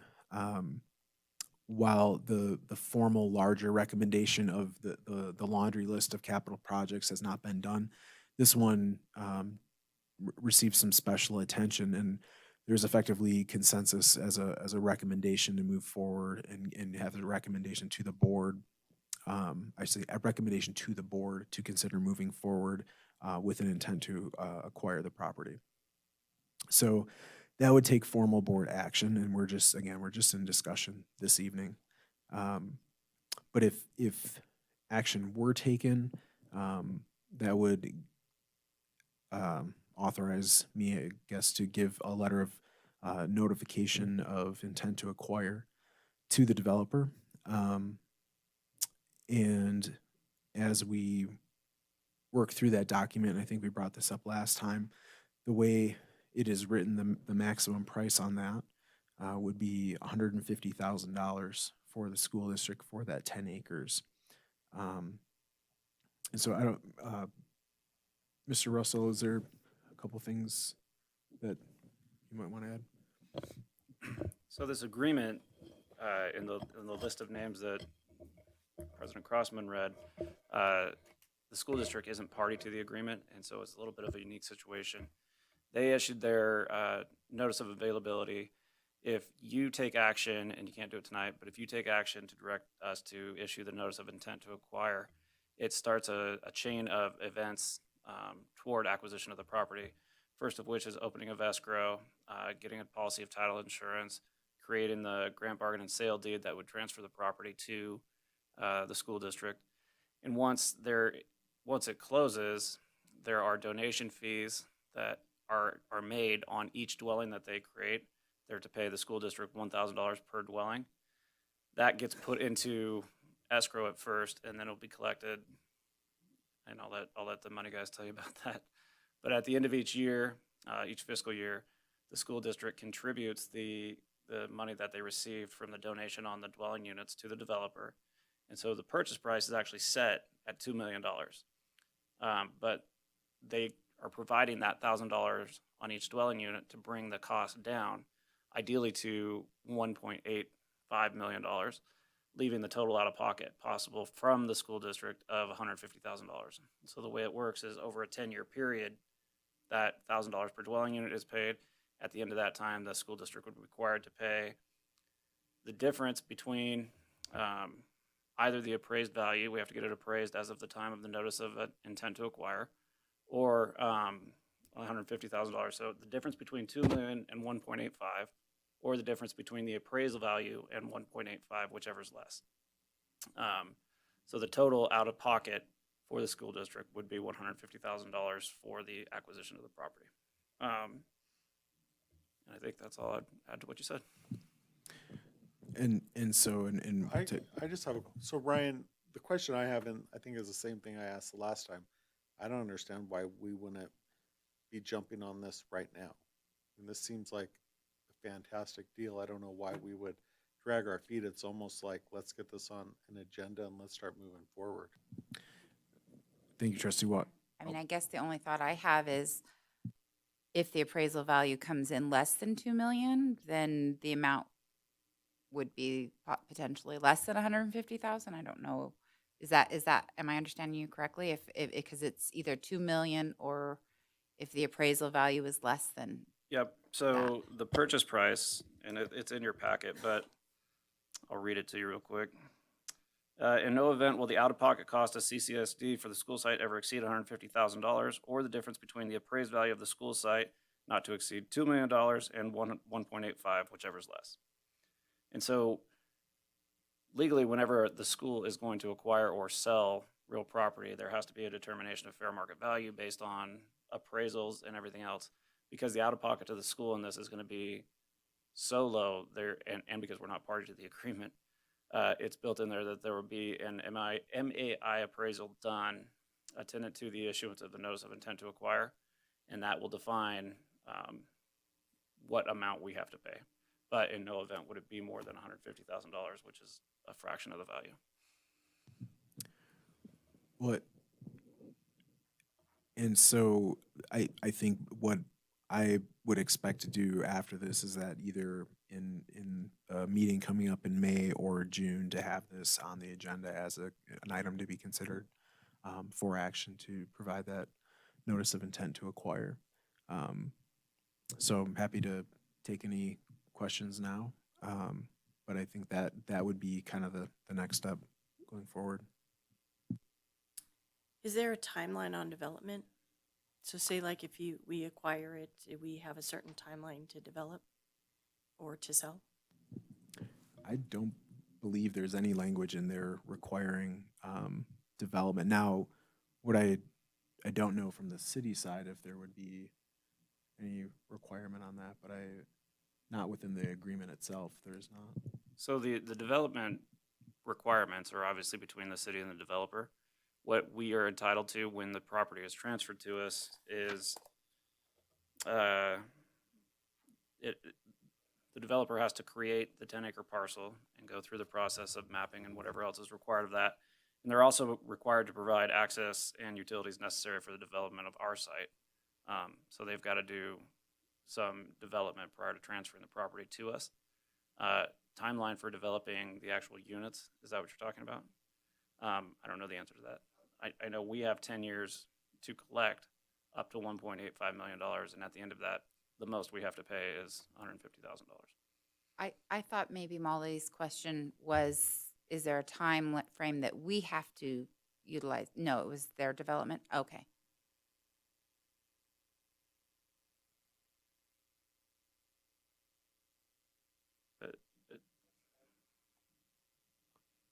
And I briefly brought this up at a previous meeting. At the community forum I went to, we had several Carson High School students whose concern was traffic on Salomon. And I think that as we look at development in this area, it's going to make it even worse. And so in years past, Mr. Stokes had talked about Relief Road out to Highway 50. So I think that's something we might want to look at. And, you know, if the students are concerned about it, I mean, certainly any of us who drive know to avoid that part of town during those hours. So maybe there's something we can look at with that too. And one of the things that's happened, so this is back in 2017, and I think there was certainly an expectation at that time that there would be a spine road between Highway 50 going through Robinson down to 5th Street, and that is likely not going to occur anymore. So there would be a road, I think, from 5th Street up to Robinson, but nothing going to Highway 50. So that is restricting the amount of growth that can happen in that northern tier of this development. So that will reduce the amount of traffic. Clearly, there's still going to be quite a few homes built there, and there will be traffic. But if it's all, most of it is actually would be south of Robinson. There will be a little bit north of Robinson. But I think with that access out to 5th Street, that will certainly help. And there's another road there. I think it's called Evans Street, which is another access that goes out onto Salomon, but it's further down the road away from Carson High School. So I'm sure it will add to the traffic. And I believe, I think even with the amount of development they're talking about, I think that will end up requiring a signal light at the corner of Robinson and Salomon there. And that was an initial concern with the development, what was going to happen as that grew. So I think there definitely will be more traffic out on Salomon, but I feel like there's some pieces there to help with that, and worried about the safety, at least at that intersection, which if you're dropping off kids in the morning, if you're not there by 7:15, that intersection is rough. So having a stoplight there would likely help with the safety of the situation. One of the things I'm thinking about that is, and I'm not volunteering Joe, but Joe is somebody that I experienced who came in and worked with 3rd, 4th, 5th graders, even 6th, 7th graders when I was at Carson Middle School on various issues just like this, community development. And this is a great way to give some of our high school students some real hands-on experience working with the community on figuring that stuff out. So I think it's almost like a blessing in disguise that we have kids who are interested in it, and we certainly are going to need civil engineers in the future that know how to plan and prepare for, community development.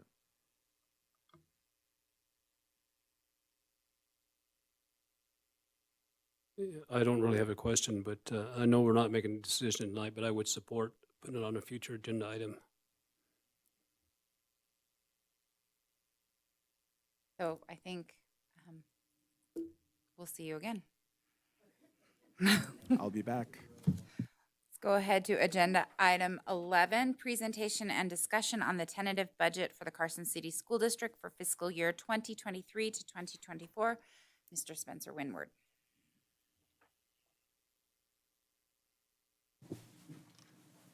Thank you, Madam President, members of the board.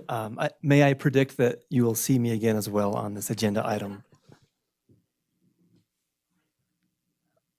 All right, so I don't have a presentation. I didn't really feel that was necessary. In your packets is the entirety of the budget. The primary purpose of this budget is to fulfill statute and provide a copy of this to taxation by April 15th. A secondary post would be give a chance for you guys to look at this and give any feedback, any questions, anything you'd want to do. In sticking with how I have always developed school budgets and kind of how Carson City has, this has been put together very conservatively. As we presented budget assumptions the last couple of board meetings, we've mentioned how there's a possibility of a very large increase in revenue. This budget does not reflect that. The reason being, there is still a lot of legislative session and a lot of things that could change before that number is final, and I did not feel comfortable to put it in there and build our entire budget around it and in case the rug gets yanked out from under us. So as you'll see through this, the majority of the items that we've budgeted are going to be either very close to what was budgeted last year or what our expenditures actually were for the previous year, whichever was more. Overall, if you look at the general fund, we'd be looking at a very similar deficit from what last year was. Keep in mind, when we did the augmented budget last December, we added back in positions and we had vacancy savings removed from the budget. We put those back in as budgeted costs. So if you look at the deficit for where we're ending for this year and the year to come, those certainly are numbers that are scarier than what they will actually turn out to be. So again, I think the executive summary kind of summarizes the general fund and other funds in the budget pretty succinctly, and I'll go ahead and ask if you have any questions at this point. Comments or concerns otherwise? So this is new. The school district budget process is different than obviously the city in which I'm used to. So just even at the Parks and Rec Commission, they brought the budget, that department per se, you would say, which I would find equivalent to maybe a school, brought their budget to the commission. The commission was able to go through it line item by line item and make any suggestions or questions that they had before it actually goes to the Board of Supervisors. And once it goes to the Board of Supervisors, then each department, makes their presentation to the Board of Supervisors, and then the overall budget, is presented. So if this is to be submitted to the Department of Taxation by the 15th, and we start digging in to what we're looking at a little bit more, what authorization do we have into changing it? So this is just our tentative budget. Mhm. And between you and me and the public, I believe kind of the main reason for that April 15th deadline is just so taxation has an idea of, hey, do all these public entities, do they know what's going on? Are they in the process of preparing their budget? Aside from that, the numbers in here can change as we get more information, as more laws either pass or don't pass, and you know, our check boxes of optimism towards getting an increase in funding get checked off. We can change this information up until we present our final budget, which is the second board meeting in May. We have a public hearing, and anytime between then, we can accept input from board members and take that into advisement in preparing our budget. So this is really just kind of a first look. As I believe by statute, it's not even necessary that we present it to the board before we provide it to taxation. Okay. However, since we have it ready, it's here for you to view and to review if you have any questions regarding anything in there. So, and I apologize, I didn't quite follow your whole with the Parks and Rec. Because I don't, it's difficult to understand, I'm not gonna lie to you. You know, when I get this and I don't know what 400 means.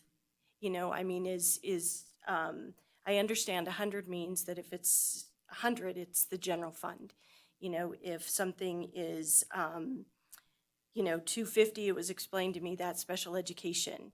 And so what I want to look at is, you know, is there opportunity, because we, you know, the main reason we're here is for student achievement.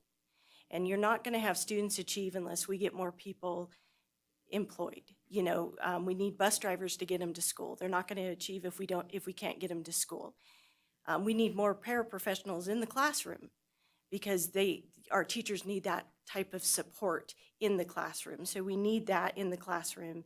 We need, you know, it is said in most of these presentations that we need, you know, more security possibly at school as well for student achievement, for the safety of the students. We need possibly to bring in truancy officers, you know, so we can start having some teeth to, you know, bite into our absentee, you know, problem that we're having as well. And so I look at that and I think, well, where us up here, how do we get involved in that by helping to, do we just let you know what we want and say, this is where we would look at, I guess I'll say that I kind of expected to be able to see a school's budget. What is it that a school presented to you and what all did you find was important to cut versus not cut? You know, on that end as well. And so this to me was very hard to understand. I don't feel like if I were to vote on this, I would be doing my due diligence in this seat because I get it on Thursday or Friday, you know, have the weekend to do it, which, you know, was a holiday weekend. And I just don't feel like I have enough to even make an educated anything because I don't know what it is. And I do know what I think is important sitting here and what I would like to see. But how can I be instrumental on helping the school district get to there, you know, without feeling as though, you know, you're micromanaging? That's not what I want to do, but I do want to understand it. And I want to understand what is, what can be moved, what can't be moved. You know, if it is a state grant and it's a restricted line item grant and we have absolutely no jurisdiction, nothing can be changed in that, that's what I want to know. Which part of this should I just totally leave aside because it's a grant and it is so restrictive that it stays there? That's what I kind of, you know, was hoping to understand, and I don't. I can, you know, read that it says special education fund, but where is that? You know, where is that fund per se? You know, where, in what building or, yeah. So that's kind of where I'm at. Mhm.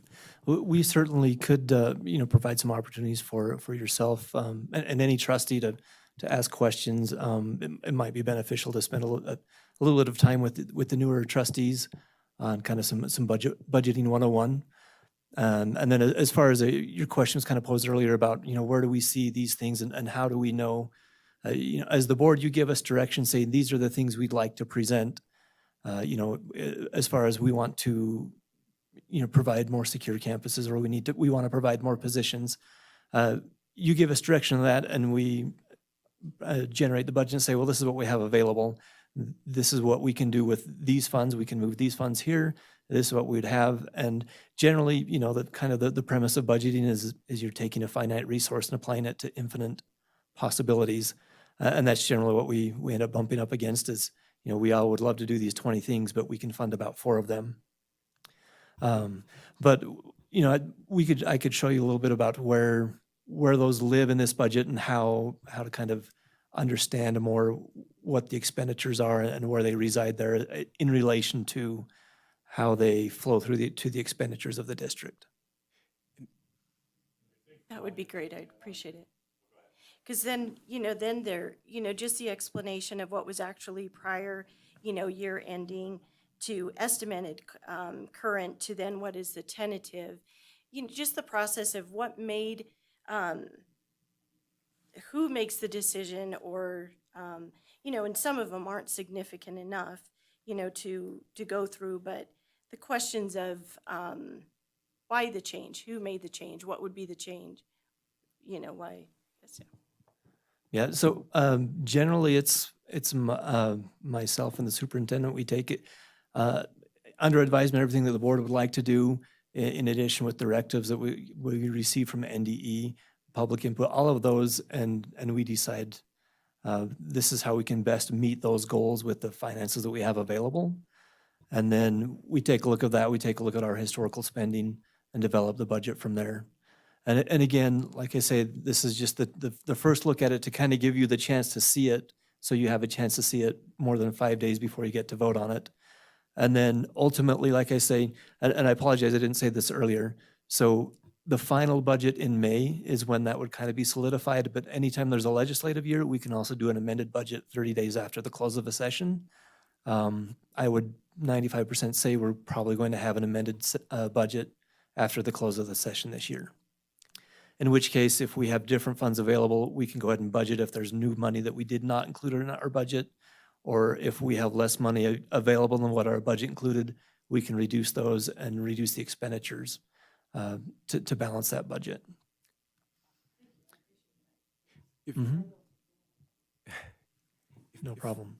If I could, so, and Spencer, thank you for bringing that up. One of the really frustrating things about, I guess, any legislative year, but this year, because of the numbers that they're talking about, we've never had this problem before, or at least since 1982.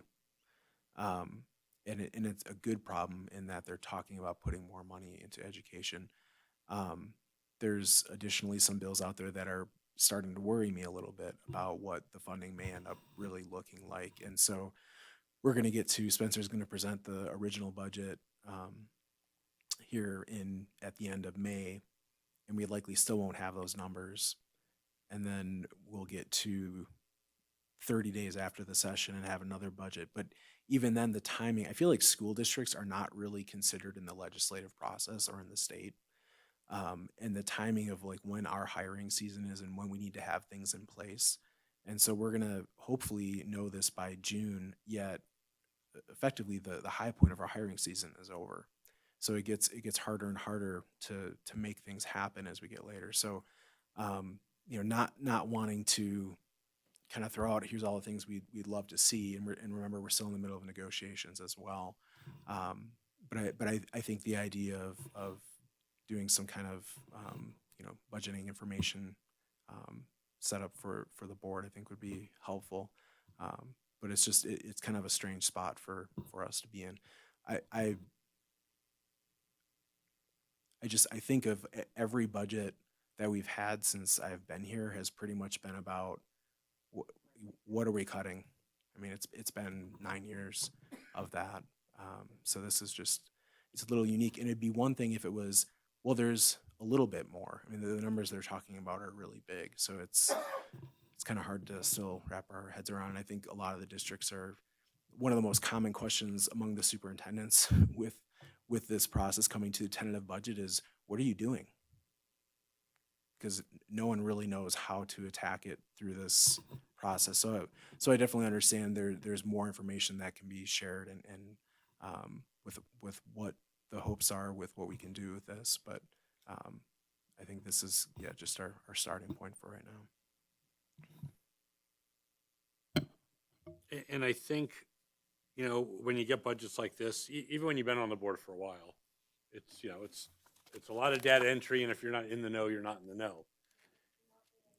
Yeah, and I remember years past, we had, it's been several years past, it's been a while, we almost had for lack of a better term, kind of a budgeting 101 where we actually had just categories, transportation costs, counselor costs, teacher costs, things like that, and then how those relate to these coded items, because when you look at salaries and benefits and transfers and all this stuff, a lot of the same subcategories fall into a number of categories. And so for the layman's, and this could be a full-time multi-year endeavor to get us up to speed on the budget. So I'm not asking for anything like that, but kind of I hate to even say an accounting 101, an accounting 099 overview of, like Molly said, what goes into some of this? What's the general breakdown? I mean, I don't know if you remember, we even had it broken down to, this is what we spend on cell phone bills and this and that. So we kind of got a sense of what goes into those things. And I guess I'm just going to leave you with, how could we do a workshop or something to ask questions? Because in some cases we don't know what we don't know. And, and I'm kind of relying on maybe you and Superintendent Fueling to think about what kind of supplemental information without overwhelming everybody with a bunch of stuff can we provide to make a little more sense of this. So when people say, did you review the budget and how did you approve it or not approve it? We know that we kind of dug into it a little deeper because it's, it's hard to dig into it when you don't know everything that goes into it. I kind of just talked in circles, but. Well, he said it a whole lot more eloquently than I did, so I don't know I about appreciate that, that. I appreciate it. We certainly could provide a workshop type. But maybe think or about, how educational that might, principles of some how that sort. might work. And we can brainstorm because that's something that wouldn't necessarily need to take place as a public meeting. And then, keep in mind, this is a very high level budget. And Right. the beauty as being a board member is you get to take a look at things from 20,000 feet above. You don't have to dip the plane down to do the crop dusting and get down into the weeds, if you will, of the budgeting. You really don't need to, but we would be happy to provide some more understanding so that as you're looking at things from 20,000 feet in the air, you can recognize what things look like and how things are and provide the guidance with us to help provide. Because I think what I would like to know, though, too, is what is restrictive versus unrestricted. What could be, the stuff over here that's restrictive, we have no say on it. It's per the, the statute or the grant or whatever but the other stuff that we might be able to put our 2 cents in and say, hey, this is what we think is important. Would we be able to maybe take a little bit from this fluff, this line item and move it over here to, that's what. It is. I do, unfortunately, there is no fluff in this budget. I've looked, but. So I just, and one thing that I think is really important, some of those questions are really best answered when you meet with the staff members. So like, I've always found if there's something I have a question on, I could call AJ. They're always available to me and really sit down and go through that stuff. I think that for us to sit there as a board and say, well, let's take $1,000 from here, we would never get this done in time. But what I do think we could do, we have these, here's what the budget assumptions are, but we don't really know anything.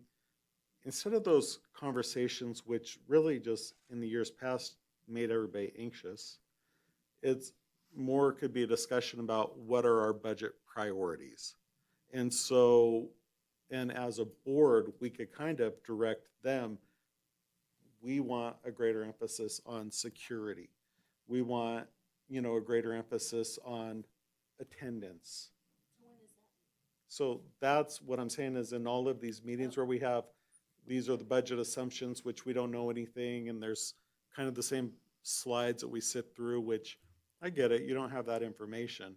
We could reformat that because it gets a little predictable. But that's our opportunity to really say, this is what's important to us as a board.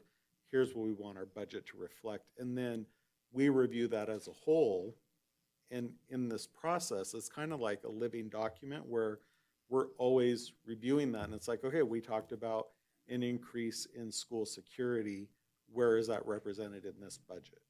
And so then it just kind of targets and it allows AJ and Spencer to do their job in a way that we're not driving them to drink every day. You know what I mean?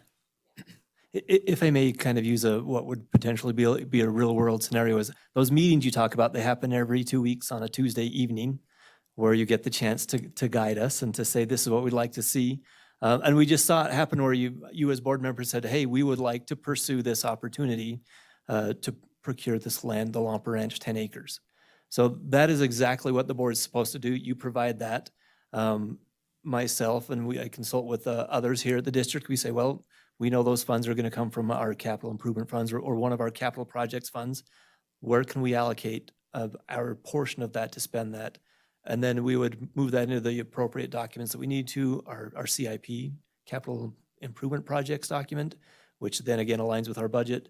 And then that happens. And as we either do, if we need to actually amend the budget, then it would show up in there. If we can transfer funds and do a budget transfer to make that happen, then we do that. And then we can report back to the board and say, this is going to happen.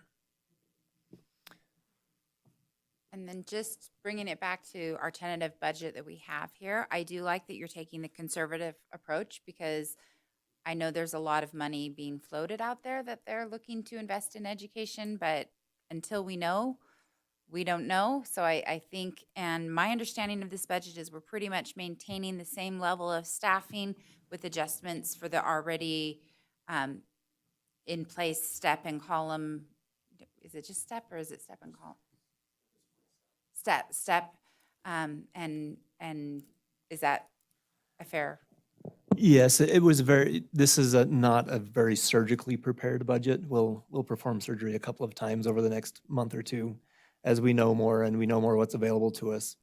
We'll see a little bit more, some more developments and a little bit more of a more careful approach to the budgeting as opposed to more of a blanket. Well, we know these were our costs. This is what it's going to be in the next year. And again, we'll review those things we've talked about, budget assumptions, our goals and objectives as a district,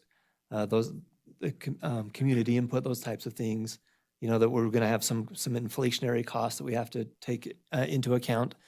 And then, of course, we've talked again and again that some of the major things that we'd like to address as a board and as a school district is our vacancies and our overall teacher pay. And so those things would be taken into consideration as well.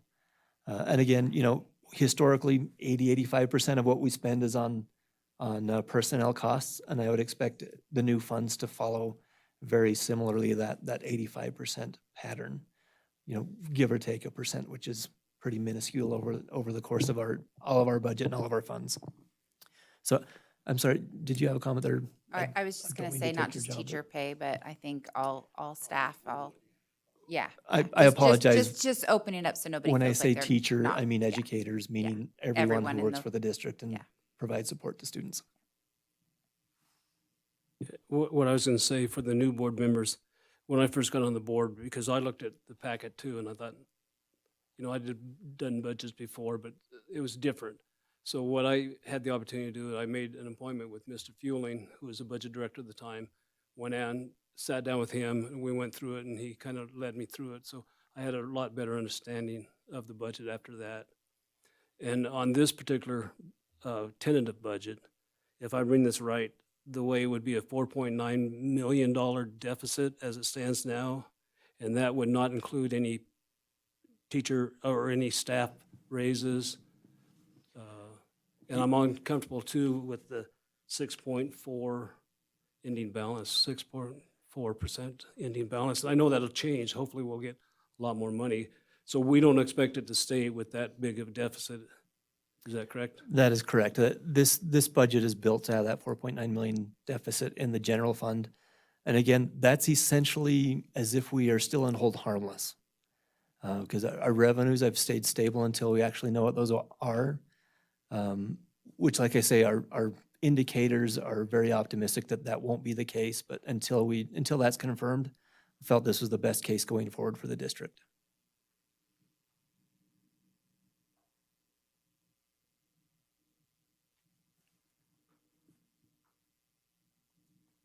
So are there any other questions or comments? This is not an action item, it's for discussion only, so.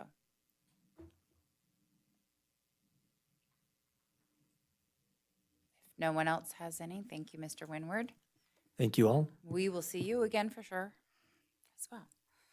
And we'll move on to agenda item 12, approval of consent agenda for possible action. I'll move that we accept the consent agenda as submitted. Second. Okay, motion by trustee Walker, second by trustee Cassiopo. Any board discussion? Any public comment? All in favor? Aye. The motion is approved. Agenda item 13, informational items for discussion only. No action will be taken. Do we have any questions or comment on the informational items? Okay. Seeing none, we'll move on to agenda item 14, requests for future agenda topics. Do we have any requests for future agenda topics? Just the one we've already talked about is the acquisition of that 10 acres. Okay.